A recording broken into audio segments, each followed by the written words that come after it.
नमस्कार, मैं हूँ शालिनी और आप देख रहे हैं BBN भव्य भारत न्यूज।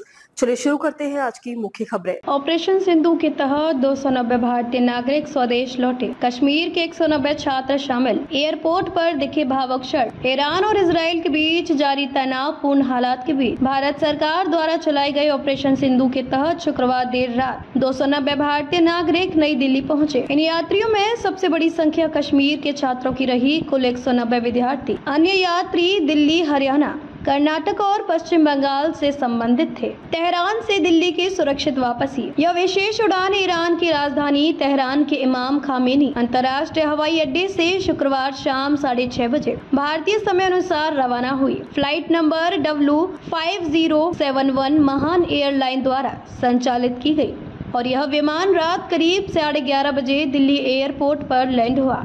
इस रेस्क्यू मिशन में भारत सरकार और दूतावास के संयुक्त प्रयासों से नागरिकों को सुरक्षित स्वदेश लाया गया। एयरपोर्ट पर गूंजे वंदे मातरम के नारे, आंखों में आंसू। दिल्ली पहुंचते ही यात्रियों की भावनाएं झलक पड़ी। किसी ने भारत माता की जय के नारे लगाए तो किसी ने जमीन पर माथा टेक कर अपने देश को धन्यवाद दिया। वापसी के इस पल ने कई यात्रियों को भावुक कर दिया। एक छात्रा एलिया बतूल ने कहा, मेरा परिवार बहुत घबराया हुआ था। भारत पहुंचकर राहत महसूस हो रही है। हमें दूतावास ने पूरा सहयोग दिया, इसलिए वहां किसी प्रकार की परेशानी नहीं हुई। एक अन्य यात्री सैयद मंसूर हुसैन ने कहा, भारत माँ की सरजमी पर सजदा करना मेरा सौभाग्य है। भारत सरकार का शुक्रिया। मैं अपने देश से बेहद प्यार करता हूँ। 19 जून को भी 110 छात्र सुरक्षित लौटे थे। इससे पहले 19 जून को भी 110 छात्रों को आर्मेनिया और दोहा के रास्ते भारत लाया गया था। सरकार की योजना के तहत 2 अन्य चार्टर्ड फ्लाइट शनिवार को और यात्रियों को लेकर दिल्ली आई। ईरान ने भारत के लिए खोला एयर स्पेस। लगभग 1000 नागरिकों की वापसी की तैयारी। ईरान सरकार ने भारत को अपने एयर स्पेस का इस्तेमाल करने की अनुमति दी है, जिससे करीब 1000 भारतीयों की वतन वापसी संभव हो रही है। इनमें अधिकतर छात्र हैं जिन्हें पहले तेहरान से माशहद लाया गया था और अब उन्हें चार्टर फ्लाइट्स के जरिए भारत भेजा जा रहा है। भारत ईरान सहयोग मानवता की मिसाल। भारतीय दूतावास और ईरानी प्रशासन के सहयोग से चलाए गए इस मिशन में ईरानी एयरलाइन महान की प्रमुख भूमिका रही है। ईरान स्थित भारतीय मिशन के उप प्रमुख मोहम्मद जवाद हुसैनी ने बताया कि आवश्यकता पड़ी तो आने वाले दिनों में और भी फ्लाइट चलाई जाएंगी। सरकार की तत्परता से बनी जीवन रेखा। ऑपरेशन सिंधु भारत सरकार की उन योजनाओं में शामिल है जो विदेशों में फंसे नागरिकों को सुरक्षित घर लाने के उद्देश्य से चलाई जाती है। यह न सिर्फ सरकार की तत्परता का उदाहरण है,